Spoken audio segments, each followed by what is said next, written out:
This is a story for anyone who's ever made a list of things to do and not done them. A story for anyone who's ever had a dream that died, or made a wish that didn't come true. In short, this is a story for everyone. There's something about the human spirit that when you accept challenge and work on it and have deadlines and capture your potential, it's astounding what you can do. Meet John Goddard. Little alfalfa is a treat.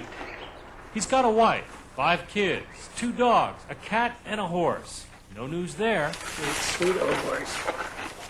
Oh, and one more thing. He's flown planes, jumped from planes, climbed atop elephants, climbed atop mountains, kayaked down the Congo, and, well, the list goes on and on.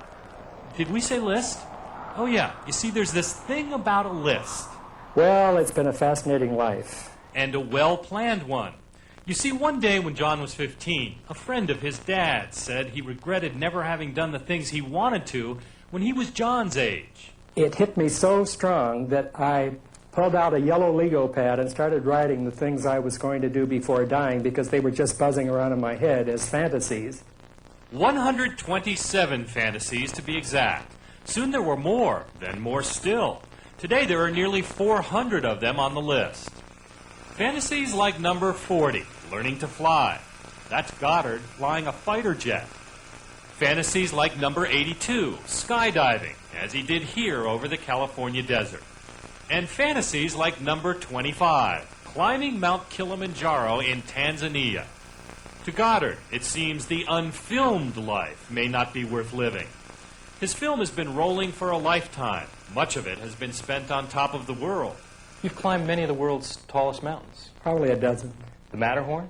Matterhorn. Mount Rainier? Mount Rainier. Mount Fuji? Fuji. Mount Vesuvius? Vesuvius. Mount Everest? No. He says he couldn't save enough money for an Everest climb. When Goddard isn't going up mountains, he's kayaking down rivers. Goddard spent 6 months exploring the Congo River. He also kayaked down the Nile. That was goal number 1 for an astonishing 9 months, and wrote a book about it.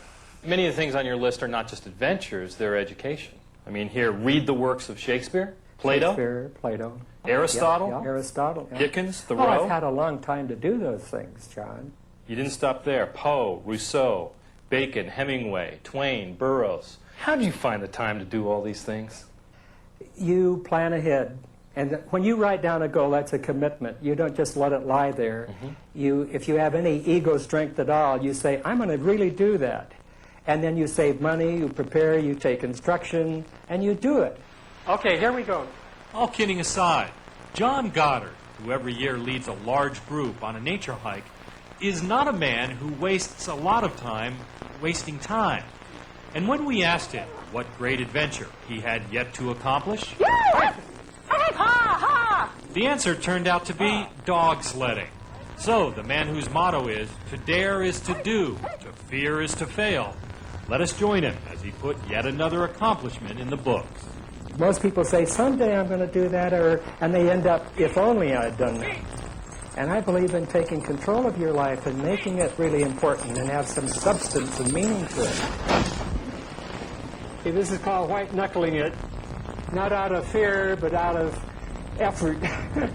It looked like it was hard work there at some point. Well, you have to balance and shift your weight back and forth and keep the sled from tipping and keeping in alignment with the dogs, but it's a joy. Still, Goddard's daring do has come at a price. Although he's happily married for the 3rd time, and he admits marriages 1 and 2 may have been a casualty of his ambition. And when he made his remarkable trip down the Congo River from source to mouth, he and his closest friend, Jack Yowell, hit some vicious rapids. Yowell's kayak flipped over, and he drowned.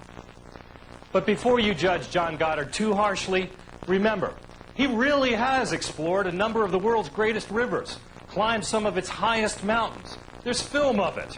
By anyone's reckoning, he's lived a life of adventure, wonder, and accomplishment. And by reaching for his goals, John Goddard has inspired others to reach for theirs. And let me tick off a few of the things that have enriched my life. When he's not tempting fate, he's trying to tempt students with what he's done.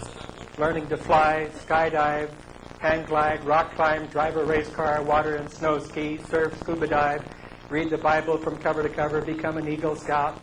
And urging them to dream as big as he does.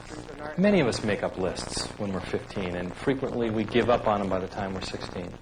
How were you able to hang on to your dreams? Wonderful role models and setting deadlines. I'm going to do this by the end of the summer. I'm going to do this by the end of next year. And I never give up on a dream. Even going to the moon has never been given up. Did I just hear you want to go to the moon? Of course. Significantly, though he's checked off most of his goals, there's one left from his original list, the very last one, and it may be the most important goal of them all. Tough question for you. Goal number 127, live to see the 21st century. It's not far away. Not far away. I think I'm going to make it. I understand you're fighting cancer. Still fighting it, but I'm well ahead of the game because I'm now several years over the expectancy that originally was diagnosed. I think Annie Oakley had done it one time. In the end, Goddard says, the moral of his list and a lifetime of goal setting is that life is a daily miracle, that we live in the best time in human history, a time when with planning, preparation, and a little discipline, the ordinary person can do extraordinary things. Life is meant to be lived fully, deeply, optimistically, without hanging on to the baggage of the past, with no fear of the future, to live each day complete.